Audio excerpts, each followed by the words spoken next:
क्या होता है? आत्मन्ने आत्मना तुष्टा, उसका मतलब बताओ मेरे को। आत्मा से आत्मा में मैं तो पढ़ा नहीं, पर जो आपने बताया वो बता रहा हूँ, वो जो मैंने सुना आपने। मैं क्योंकि अंग्रेजी में पढ़ रहा था कि संस्कृत में शुरू कर दिया, फिर आपको सुनना जरूरी था, इससे पढ़ना पड़ा। तो जहाँ तक मैं समझा कि जो आत्मा है उसको रॉ मटेरियल की जरूरत नहीं, किसी और पे डिपेंड नहीं, कि अपनी आत्मा से अपने आप में संतुष्ट रह जाता है।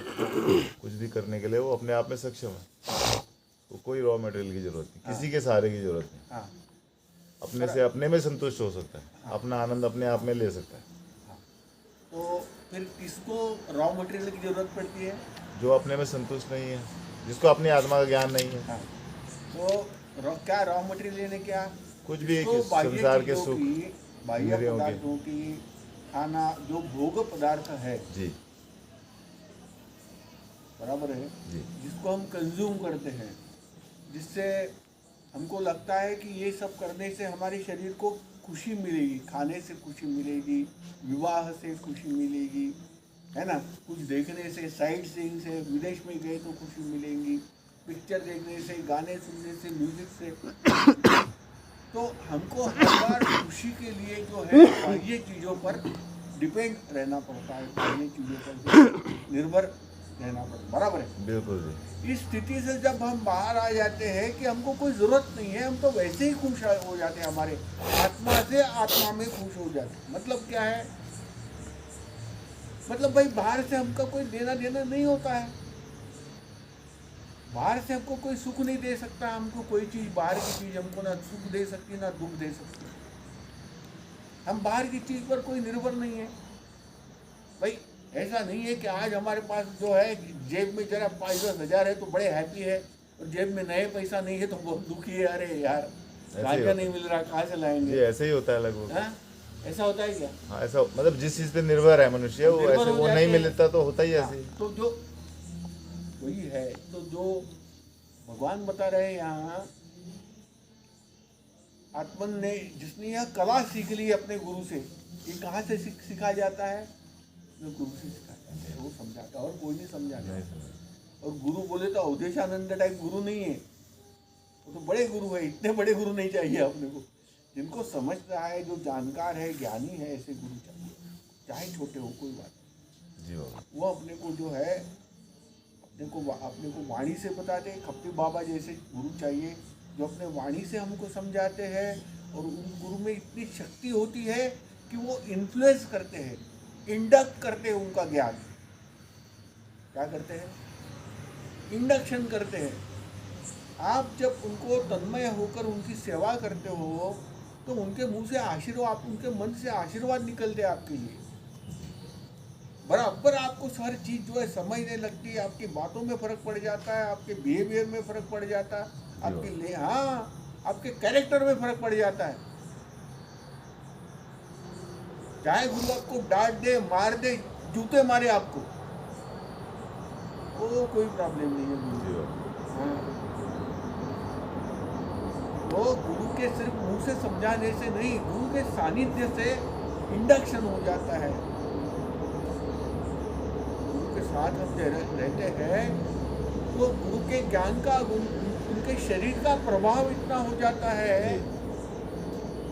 जैसे वो है ना कि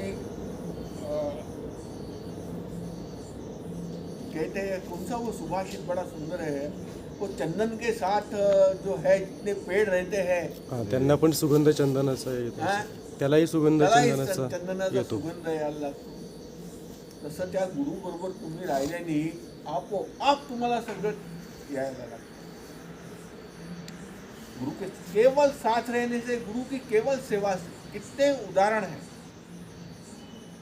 आपको मालूम है ना? वो उनसे, वो शंकराचार्य भगवान के एक शिष्य थे, वो तो सिर्फ कपड़े धोते थे, उनको कभी उनको जो है टोटकाचार्य। हाँ? टोटकाचार्य। टोटकाचार्य, जी। उनके जो है कपड़े, उनको वो तो जब भगवान प्रवचन देते थे तो उसको बोलते थे मेरे कपड़े धो के आ, धोने के लिए चलेगा।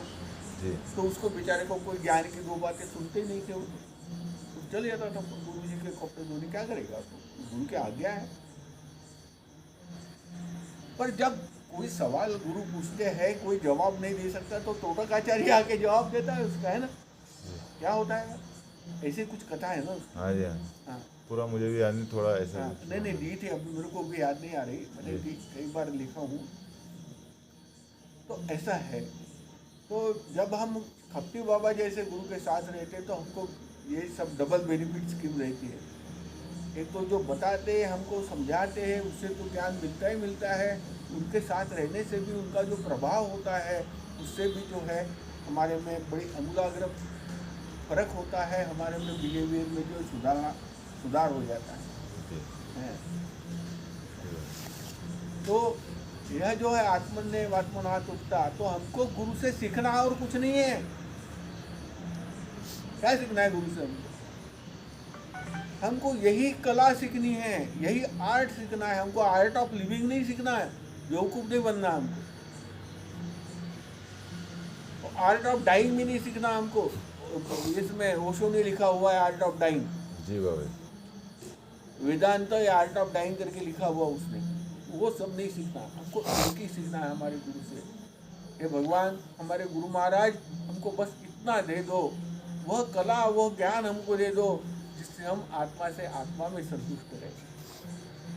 हमारे संतुष्टि के लिए, हमारे खुशी हमारे आनंद के लिए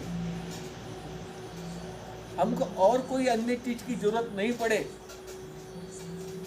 क्योंकि हम ही आनंदमय हैं, हम स्वयं ही आनंद है। और उस हमारे आनंदमय होने का अनुभव हमको दे दीजिए गुरु महाराज। हम तो गुरु महाराज को यही प्रार्थना करेंगे। सही बात है कि गलत? बराबर है। ऐसा है। पुढे वाचना आणखी काय? 55 वाचू बाबा. हा वाच. पुढे? आणखी लिहिले आहेत ना त्यांनी बऱ्याचशा गोष्टी लिहिल्या. 56. दुःखेष्वनुद्विग्नमनः सुखेषु विगतस्पृहा वितरागभयक्रोधः स्थितधीर्मुनिरोच्यते. दुःखदायक प्रसंगी ज्याच्या मनाला खेद वाटत नाही, सुखांच्या प्राप्तीविषयी ज्याला मुळीच इच्छा नाही, तसेच ज्याचे प्रीती, भय व क्रोध नाहीसे झाले आहेत, असा मुनी स्थिर बुद्धी म्हटला जातो. यह सर्वत्राण भिसने हस्तत. नहीं, ये समझाओ, अभी जो पढ़े वो हिंदी में समझाओ सबको। दुःखदायक प्रसंगी ज्याच्या मनाला खेद वाटत नाही, सुखांच्या प्राप्तीविषयी ज्याला मुळीच इच्छा नाही, तसेच ज्याचे प्रीती, भय व क्रोध नाहीसे झाले आहेत, असा मुनी स्थिर बुद्धी म्हटला जातो. जब दुख के प्रसंग में किसी भी मुनि को उसके मन में खेद नहीं है और सुख के प्राप्ति की इच्छा भी नहीं है और भय, प्रीति, क्रोध जिसके नष्ट हो चुके हैं, उसी मुनि को स्थिर बुद्धि बताया गया है. आज सकाळी पण कमी होता, आता पण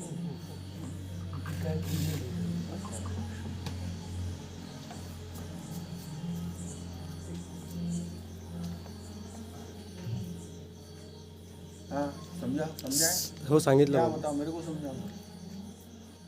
जिस मुनि को दुख के प्रसंग में मन में खेद नहीं है, सुख के प्राप्ति के विषय में जिसमें कुछ भी इच्छा नहीं है, भय, प्रीति, क्रोध नष्ट हो चुके हैं, उसी मुनि को स्थिर बुद्धि कहा गया है. मतलब यह जो भावनिक हमारा मन है, हमारा मन बड़ा ससेप्टिबल है भावनाओं को, बड़ा जल्दी दुखी हो जाता है, बड़ा सेंटिमेंटल है ना. और खुशी भी बड़ी जल्दी हो जाती है. हमको पैसे मिल गए या कोई फ्रेंड मिल गया, कोई अच्छी चीज़ हो गई, बड़ा जल्दी खुश भी हो जाता है. दुख भी होता है, दर्द भी होता है, और कभी कभी कितने भाव है हमारे.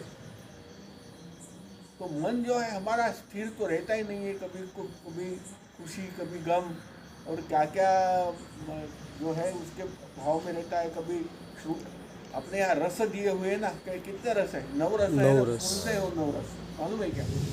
श्रृंगार रस, विरह रस, हाँ. और वो जो भी है सारे रस ही कुछ देखो इंटरनेट में, देखो कौन से रस है. विसरलं नाही. स्थित है.